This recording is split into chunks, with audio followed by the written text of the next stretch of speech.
As nice as it would be, this probably won't ever produce bananas indoors. Let's talk about Musa.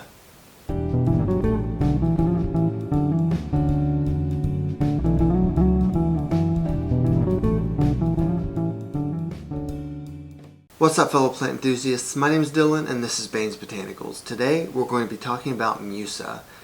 Now, a lot of people call this a banana tree, but it doesn't technically meet all the requirements to be considered an actual tree, but these do get very big in the wild and they do produce bananas. But because of the lack of light that we have in our homes, you probably won't ever get it to fruit, just like a lot of our other houseplants. Now, Musa does come in a couple of different varieties. There is the green one, and then there is also a red one that I've seen a lot that has kind of dark red, kind of burgundy leaves. And even on this one, we can see that there is kind of a burgundy color in the center of the leaves there.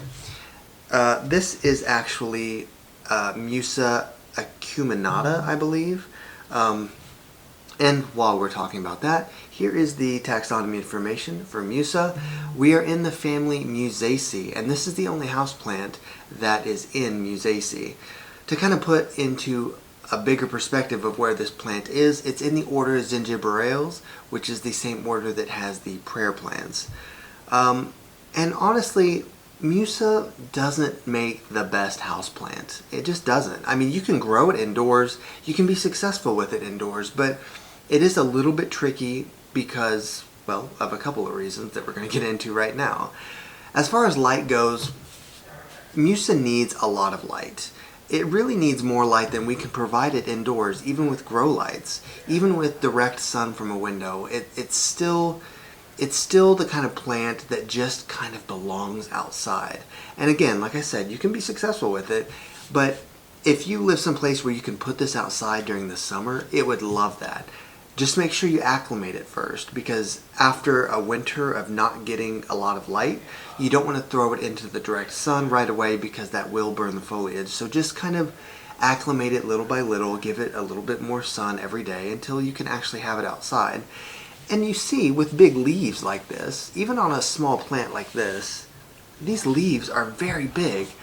That's because they need to absorb a lot of sunlight. But as far as watering goes, watering's kind of another tricky aspect because they are prone to root rot, so you don't want to overwater them, but they also don't really like to dry out because they're from a tropical place. They need good, consistent moisture, but they don't want to be overwatered. So finding that balance can be a little hard. I will say that I just have mine in a regular houseplant soil, and it seems to be doing just fine. But you want to have it in something that has good drainage. I'm going to repot this into terracotta just so that I can have that better wicking of the moisture from the soil, and just giving it adequate drainage so that it doesn't sit in water, but that I can still water it frequently so that it does stay nice and wet. Not sopping wet though. Where was I at? Oh, humidity. It's a tropical plant. It does like humidity. It's not necessarily for it to have a lot of humidity like a prayer plant or a fern would, but if you do have a humidifier, or if you want to do the pebble tray method, you certainly can. Fertilizer, they like fertilizer. Fertilize it probably bi-weekly during the growing season, and then just not really at all during the dormant season, especially because it's going to be getting so much less light during the winter. You don't want to fertilize it because it's not going to be using all of those nutrients like it will be during the summer. Other than that, there's not a whole lot to say about Musa. Like I said, they're not the best plants for indoors. As far as aesthetics go, if you're wanting something big and tropical like this, go with a Streltizia, like a bird of paradise, because those tend to acclimate indoors so much better. They can dry out a lot more. They don't need the same intensity of light as Musa does, so that's really your better option if you're going for that tropical look. Again, Musa is a very cool plant. It makes a great patio plant, especially during the summer, just because it can really just get out there and it can just like soak up all those rays and everything. But let me know what your guys' experience is with Musa. Let me know if you've had some really good success or not so much. I did have one before this, but I let it dry out too much because I was moving and it didn't make it. But I like this one a lot better so far. It's in a better shape, and it's also a little bit bigger than the original one I had. And it does have little, I don't know if we can see in the pot there, it does have some little baby plantlets hiding in the pot there. So that is something that you could separate technically and start a new plant, but I would probably wait until mine are a little bit bigger. I might not do it at all. I might just leave them in there and see what they do.